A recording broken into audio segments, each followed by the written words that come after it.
2 Thessalonians chapter 2, 3 through 7. There's two words meaning he. He the Antichrist and he the body Christ. He the body Christ will be taken out of the way. Then he the Antichrist will be revealed. He can't even be revealed until the church is taken out of here.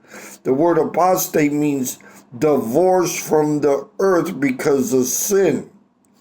We get edified and built up by Ephesians 4, 11, 12, and 13. And the gift of speaking in tongues, 1 Corinthians 14 and Jude 20. Not no second work of grace. Anybody that teaches we're going through the 7-year tribulation, they're not listening to God and they're teaching false doctrine.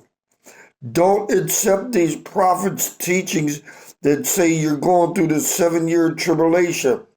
There is no second work of grace. When Adam and Eve sinned in the garden by disobedience and eating the forbidden fruit of figs, they lost their blessings of walking with God like they should have.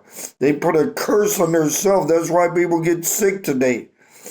If they would have listened to God, God probably would have showed them eventually that Satan came from what they call the pre-Adamic world, and as the dinosaurs existed in Lucifer's kingdom, Ezekiel 28, Isaiah 14, Jude verse 6, Genesis chapter 6, the sons of God, not the sons of man, the fallen angels that pre-inhabited the earth and molested creation, they would have known not to give in to that at all, but they listened to the serpent, the dragon, and was deceived. That was not a second work of grace, them touching the tree and eating the forbidden fruit by touching it. They put a curse on all mankind. Problems are not to make you stronger.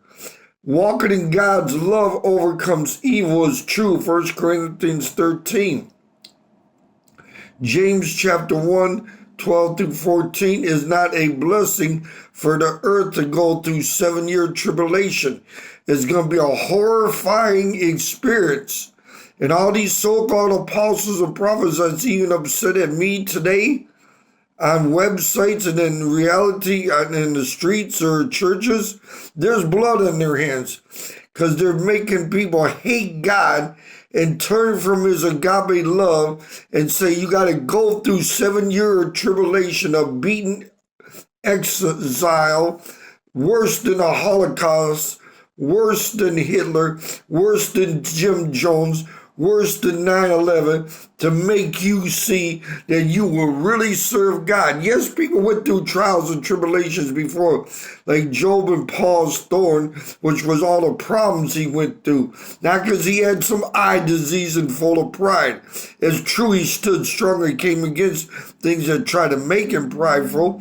Yet it said the messenger is Satan, not the messenger of God. So these apostles and prophets that even at one time learned from Charles Capps and others like Kenneth Copeland, there's blood on their hands because they reject and harden their heart against the truth of the gospel of Jesus Christ. If trials and tribulations are to make you better and stronger, then why do you do everything to serve God through the doctors? Sickness is never a blessing. Quit teaching that lie and saying God uses evil to bless you. They quote Romans 8:28 out of context, don't back up to 26, then 28, because Romans 8:28 says for, not with. The key word is for, and the word all means all in that situation. You need to do an in-depth study on the word all. If I say go get all the nails for this job out of the 2-room for we can fix this floor, you don't go get the roof and nails and the brick nails. You get the wood nails for that job in that room and bring them out to nail the floor to the ground where the boards are at that need to be nailed.